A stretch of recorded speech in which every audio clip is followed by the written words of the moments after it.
J'arrivais pas à mettre l'alliance. Ouais. Cette fois sur la... Au fil des pages de cet album photo, les souvenirs défilent. Ouais, c'est marrante. 12 ans sont passés depuis le mariage de Véronique et Emmanuel. Ils rêvaient alors de fonder une famille nombreuse. Les mois, les années sont passés, l'enfant n'est jamais arrivé.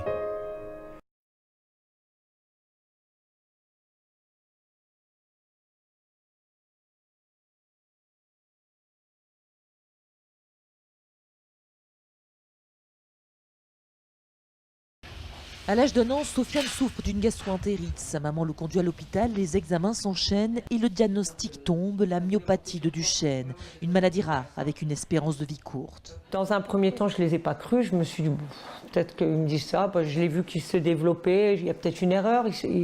Sa marche s'est développée normalement. Mais finalement, il a bien perdu la marche à l'âge de 7 ans.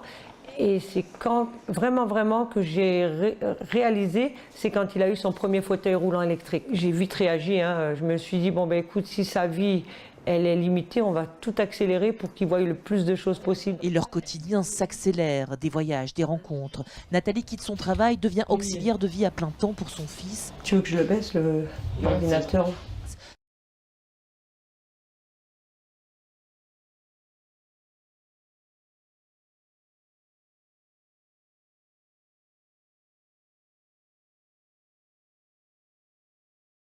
Dans notre carnet de santé, aujourd'hui, on va faire la connaissance de Chloé. À 7 ans et demi, elle souffre d'une maladie génétique qu'on appelle le syndrome du cri du chat.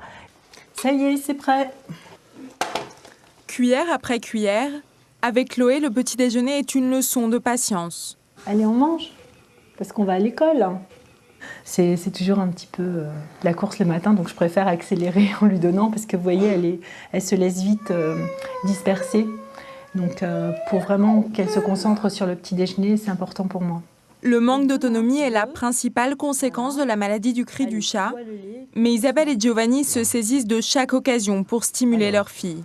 Alors regarde. Hop, tu vois, regarde. Devant et en haut, en bas, allez. En fait, on n'arrive pas à avoir son attention plus d'une minute, donc elle se disperse.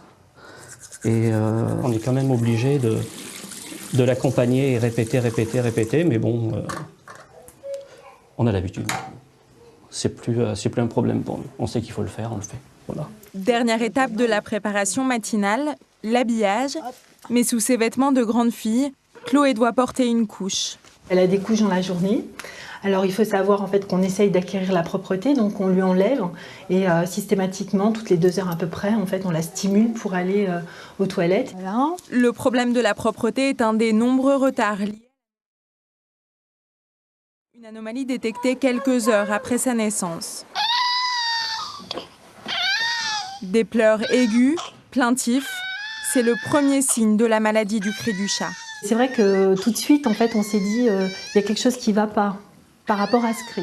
Ça a alerté les médecins et donc ils l'ont examiné, ils ont noté une certaine hypotonie, des problèmes de déglutition et de succion.